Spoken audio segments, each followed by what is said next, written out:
আজকের এই এক্সপ্লেনারে সবাইকে স্বাগত। আচ্ছা, প্রতিদিন ফোন থেকে স্মার্ট ওয়াচ কানেক্ট করার সময় আমরা সবাই ওই ছোট্ট ওয়্যারলেস বোতামটায় ক্লিক করি, তাই না? কিন্তু একবারও কি ভাবা হয়েছে যে আমাদের রোজকার জীবনের এই অত্যন্ত সাধারণ একটা টেকনোলজির পেছনে ঠিক কত বড় আর কত ইন্টারেস্টিং একটা গল্প লুকিয়ে আছে? চলুন আজ সেটাই এক্সপ্লোর করা যাক। সত্যি বলতে এই চিরপরিচিত টেকনোলজিটার নাম শুনলে মনে হতেই পারে যে এটা হয়তো কোনো বিখ্যাত কম্পিউটার সায়েন্টিস্টের দেওয়া, কিন্তু না, শুনলে রীতিমতো অবাক হতে হয় যে এর নাম এসেছে 10ম শতাব্দীর একজন ভাইকিং রাজার নাম থেকে, কিং হ্যারল্ড ব্লুটুথ। কারণটা শুনবেন? একদিকে কিং হ্যারল্ড যেমন তখনকার বিচ্ছিন্ন ডেনমার্ক আর নরওয়েকে এক ছাতার তলায় এনেছিলেন, ঠিক তেমনি আমাদের মডার্ন ব্লুটুথও বিভিন্ন হার্ডওয়্যার ডিভাইসকে একসাথে যুক্ত করে, একদম সেম ফিলসফি। আর শুধু নাম নয়, আমাদের সবার চেনা সেই আইকনিক লোগোটার পিছনেও কিন্তু একটা দারুণ রহস্য আছে। এই লোগোটা আসলে কিং হ্যারল্ডের নামের আদ্যক্ষর দিয়ে তৈরি দুটো পুরনো রুন বা রুন সিম্বলের একটা দারুণ কম্বিনেশন। 1000 বছর আগের একটা ইতিহাস আর আজকের টেকনোলজির এমন অদ্ভুত মেলবন্ধন, জাস্ট মাইন্ড ব্লোয়িং। তো আজকের এক্সপ্লেনারের এজেন্ডাগুলো এক ঝলক দেখে নেওয়া যাক। 1. The pre wireless nightmare. 2. 3 phases of evolution. 3. The engineering secret এবং 4. The future of IoT.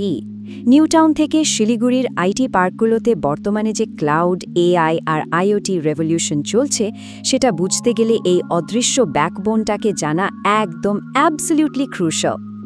শুরু করা যাক আমাদের প্রথম section, 1 number, the pre wireless nightmare. এই অ্যাডভান্স স্ট্যান্ডার্ডটা আসার আগের দিনগুলোর কথা ভাবলে রীতিমতো ভয় লাগে। তখন দুটো ডিভাইসে ডেটা পাঠাতে গেলে মোটা পেঁচানো RS-232 সিরিয়াল কেবল নিয়ে রীতিমতো কুস্তি করতে হতো। আর ওয়্যারলেস বলতে ছিল ওই ইনফ্রারেড, মানে একেবারে টিভি রিমোটের মতো দুটো ডিভাইসকে একদম লাইন অফ সাইটে মুখোমুখি ধরে রাখতে হতো। একটু এদিক ওদিক হয়েছে কি, ব্যাস কানেকশন সাথে সাথে ড্রপ। তার উপর প্রতিটা ডিভাইসের জন্য আলাদা অ্যাডাপ্টারের ঝামেলা। পুরো ব্যাপারটা যে কী পরিমাণ স্লো আর ফ্রাস্ট্রেটিং ছিল সেটা বলে বোঝানো মুশকিল। এবার আসছি 2 নম্বরে, 3 phases of evolution। কিভাবে ইঞ্জিনিয়াররা এই কানেক্টিভিটির সমস্যাগুলো সমাধান করলেন?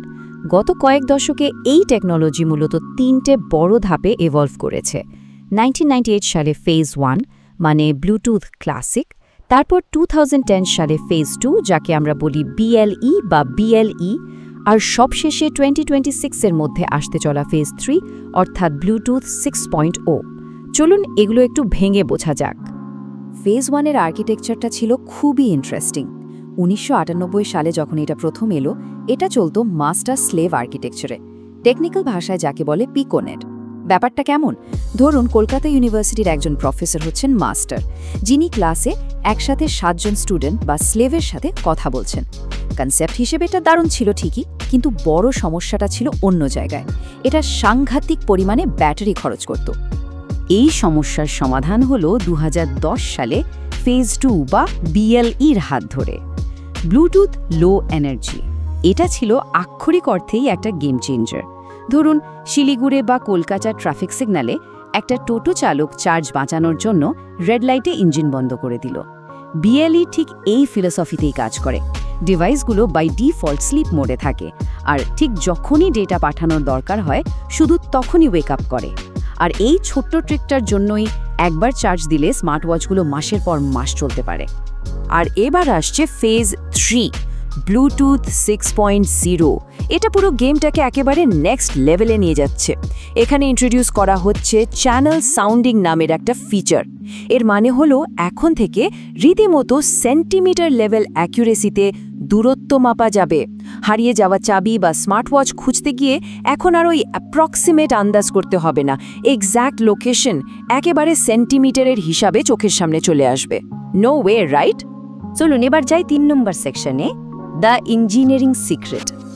1600, এই সংখ্যাটা কিন্তু যেমন তেমন কোনো সংখ্যা নয়। একটু ইম্যাজিন করা যাক গড়িয়াহাটের ভিড় রাস্তা বা হাওড়া স্টেশনের ব্যস্ততা। সেখানে একই সাথে হাজার হাজার ফোন, স্মার্ট ওয়াচ আর ওয়াইফাই সিগন্যাল, সবাই ওই একই 2.4 গিগাহার্টজ ব্যান্ডে ডেটা পাঠাচ্ছে। এত জ্যাম, তবুও আমাদের ওয়্যারলেস হেডফোনগুলো কেন ডিসকানেক্ট হয় না? কারণ এই ডিভাইসগুলো কানেকশন ঠিক রাখতে প্রতি সেকেন্ডে অবিশ্বাস্য 1600 বার আলাদা আলাদা ফ্রিকোয়েন্সিতে হপ করে বা লাফায়। আর এই পুরো ম্যাজিকটার পেছনে যে হিরো লুকিয়ে আছে তার নাম অ্যাডাপটিভ ফ্রিকোয়েন্সি হপিং বা AFH।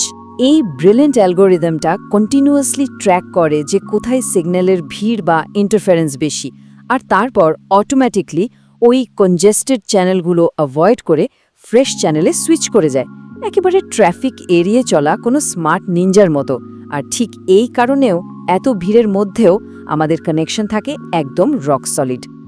আমরা একেবারে শেষের দিকে চলে এসেছি, 4 নম্বর section, the future of IoT. পুরো বিষয়টা সামারাইজ করলে ঠিক এভাবেই দেখা যায়। 10ম শতাব্দীর একজন ভাইকিং রাজা থেকে শুরু করে 2026 সালের আইওটি রেভলিউশন, এটাই হলো ওয়্যারলেস কানেক্টিভিটির আসল অদৃশ্য ব্যাকবোন। এই অবিশ্বাস্য জার্নিটা থেকেই পরিষ্কার বোঝা যায় যে এর গ্রোথ পোটেনশিয়াল ঠিক কতটা ম্যাসিভ। স্টুডেন্ট, কোডার বা টেক এন্টারপ্রেনারদের জন্য BLE আর ব্লুটুথ 6.0 নিয়ে কাজ করাটা যে কোনো ফিউচার হার্ডওয়্যার প্রোডাক্টকে এক লহমায় নেক্সট লেভেলে পৌঁছে দিতে পারে। তাই একেবারে শেষে সবার জন্য একটা প্রশ্ন রেখে যাচ্ছি, আগামী প্রজন্ম কিভাবে এই অদৃশ্য ব্যাকবোনটাকে কাজে লাগিয়ে পরবর্তী বিশাল হার্ডওয়্যার স্টার্টআপ তৈরি করবে, আর কিভাবে ডিফাইন করবে 2026 সালের আইওটি রোডম্যাপ? আজকের এই এক্সপ্লেনার এখানেই শেষ করছি। টেক, হার্ডওয়্যার আর আইওটি ক্যারিয়ারের এই স্টেপ বাই স্টেপ রোডম্যাপগুলো আজ থেকেই এক্সপ্লোর করা শুরু হোক। নতুন কিছু শেখা চলুক আর এভাবেই এগিয়ে যাওয়া হোক।